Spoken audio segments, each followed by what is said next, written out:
by Nawaz Sharif from Calcutta. Which is the most difficult question posed to you so far in your life? This is the question. This question, which is the most difficult question posed to you so far in life, is the most difficult question in my life. Yes, there have been difficult questions. I can narrate many. As far as the most difficult question is concerned, because it's not a very common question, I will never tell it to the masses, to the public. Because such questions are so difficult, so attacking, and if it's not common, why should I make it public? Alhamdulillah, I have the answer, and Allah helped me. It's through Allah's help I got the answer. This I only discuss with the scholars and the fuqahas. And I asked them, what is the answer? And I've asked this to maybe 50 or 100 people who are scholars and people of knowledge. And unfortunately, the most difficult questions have not been answered because of the intricity, not because of the knowledge based, it is the intricity of the question. So those questions which are attacking Islam, and they're not common, and it's difficult to understand the answer. As a policy, even if you ask, I'll never tell you. That's only to be discussed with people of knowledge and the scholars.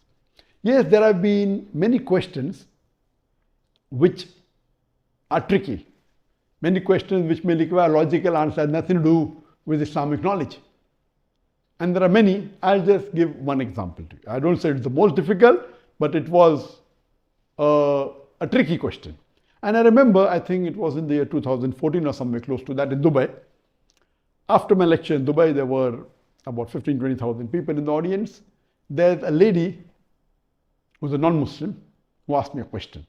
And she said, Dr. Zakir, you often give the example of why a Muslim lady should do hijab, and you ask the question that if two twin sisters who are equally beautiful, one of them is wearing the Islamic hijab, complete body covered, except the face and the hands up to the wrist, and the other twin sister, she is wearing the Western clothes with mini skirts and a low neck, and if both of them are walking down the streets of Dubai, and if there is a hooligan, if there is a ruffian who's waiting to tease a girl, which girl will he tease?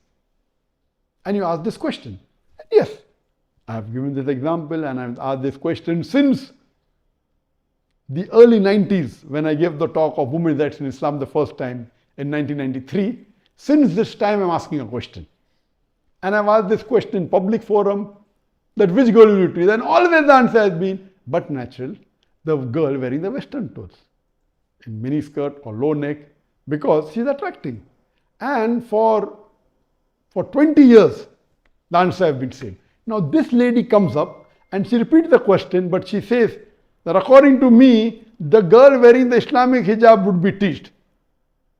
I said, why? She said, because the man would like to know what is behind the clothes.